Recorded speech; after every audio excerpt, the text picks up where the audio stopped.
নিৰ্বাচনী বিষয়াই দায়িত্ব সমাপন কৰি আহি থাকোঁতে ভয়ংকৰ কাণ্ড সংঘটিত হৈছে। ভয়ংকৰ দুৰ্ঘটনাত পতিত হৈছে ৰাজীৱ লেখাৰু নামৰ প্ৰবক্তাগৰাকীৰ বাহন আৰু তাৰ পাছতেই থিতাতে নিহত হৈছে ৰাজীৱ লেখাৰু নামৰ বিহপুৰীয়া মহাবিদ্যালয়ৰ প্ৰবক্তা। কি হৈছিল প্ৰকৃততে এই মুহূৰ্তত জনাৰ চেষ্টা কৰিম।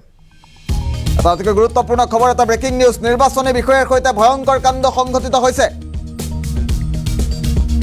এটা অতি গুৰুত্বপূৰ্ণ খবৰ, নিৰ্বাচনী দায়িত্ব সমাপন কৰি আহি থাকোঁতেই ভয়ংকৰ দুৰ্ঘটনাত পতিত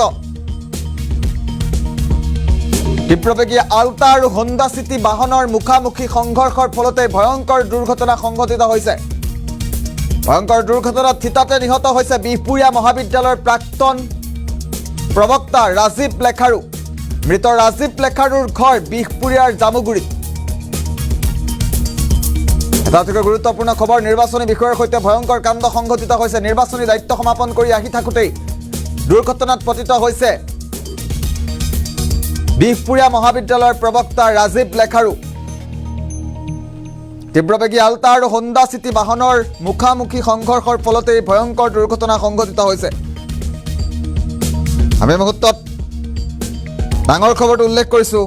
নিৰ্বাচনী বিষয়াৰ সৈতে ভয়ংকৰ কাণ্ড সংঘটিত হৈছে। দুখন বাহনৰ মুখামুখি সংঘৰ্ষতেই নিহত হৈছে বিহপুৰীয়া মহাবিদ্যালয়ৰ প্ৰবক্তা ৰাজীৱ লেখাৰু।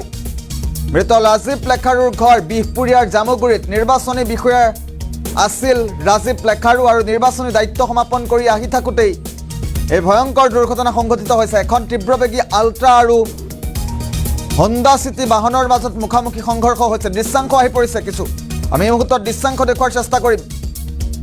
এইখন আল্ট্ৰা বাছৰ সৈতেই ভয়ংকৰ দুৰ্ঘটনা সংঘটিত হৈছিল হোণ্ডা চিটি বাহনখনত।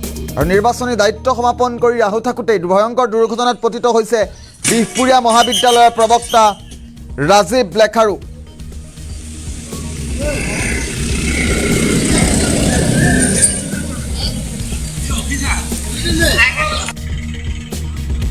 আৰু এইখন AS07J3766 নম্বৰৰ হোণ্ডা চিটি বাহনৰ সৈতে ভয়ংকৰ দুৰ্ঘটনাত পতিত হৈছে। আমি বাহনখন দেখুৱাইছোঁ কিদৰে চূৰ্ণ বিচূৰ্ণ হৈ পৰিছে বাহনখনৰ সন্মুখ ভাগ।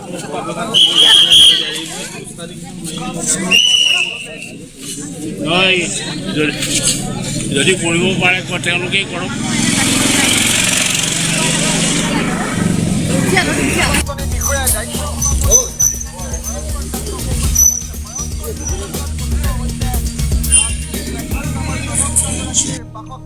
বাহন আৰু তাৰ পাছতেই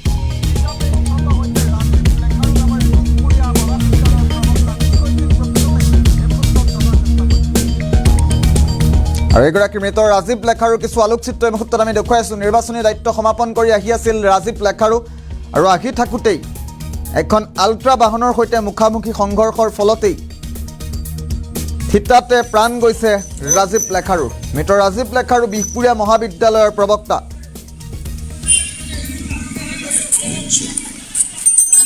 আৰু দুৰ্ঘটনা সন্দৰ্ভত প্ৰত্যক্ষদৰ্শীৰ কিছু মন্তব্য আছে, আমি মন্তব্য শুনাৰ চেষ্টা কৰিম। গাড়ী পামচাৰ হ'ল বুলি ভাবিছোঁ। লৰালৰিকে ওলাই আহিছোঁ, তেতিয়া দেখিছোঁ একদম দুখন গাড়ী এনেকৈ সন্মুখা সন্মুখি কৰি লাগিছে। গাড়ীখনে এই যিখন মানে কাৰ আছিলে কাৰখনৰ অৱস্থাটো একেবাৰে বেয়া, মানে ভাগি ছিগি চুৰ হ'ল কাৰখনৰ অৱস্থাটো। তাৰপিছত ড্ৰাইভাৰটো বাছখনৰ ড্ৰাইভাৰজন পলাই গ'ল বুলি শুনিছোঁ। এজনে ক'লে বুলি পলাই গ'ল। মই নাহৰীয়ালৈ বুলি শুনিছোঁ আৰু বিহপুৰীয়া কলেজত লেকচাৰ কৰে বুলি শুনিছোঁ। তেখেত কি নিৰ্বাচনী? হয় হয়, নিৰ্বাচনৰ মানে ইলেকশ্যন ডিউটি কৰি আহিছিলে তেখেতে। তাত লিখা আছে অন ইলেকশ্যন ডিউটি বুলি লিখা আছে গাড়ীটো। আমি ভাবিছোঁ কি গাড়ী পামচাৰ হ'ল বুলি ভাবিছোঁ। লৰালৰিকে ওলাই আহিছোঁ, তেতিয়া দেখিছোঁ একদম দুখন গাড়ী এনেকৈ সন্মুখা সন্মুখি কৰি লাগিছে। গাড়ীখনে এই যিখন মানে কাৰ আছিলে কাৰখনৰ অৱস্থাটো একেবাৰে বেয়া, মানে ভাগি ছিগি চুৰ হ'ল কাৰখনৰ অৱস্থাটো। তাৰপিছত ড্ৰাইভাৰটো বাছখনৰ ড্ৰাইভাৰজন পলাই গ'ল বুলি শুনিছোঁ। এজনে ক'লে বুলি পলাই গ'ল। মই নাহৰীয়ালৈ বুলি শুনিছোঁ আৰু বিহপুৰীয়া কলেজত লেকচাৰ কৰে বুলি শুনিছোঁ। তেখেত কি নিৰ্বাচনী?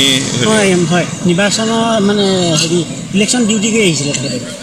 তাত লিখা আছে অন ইলেকশ্যন ডিউটি বুলি লিখা আছে গাড়ীটো। আমি ভাবিছোঁ কি গাড়ী পামচাৰ হ'ল বুলি ভাবিছোঁ। আছে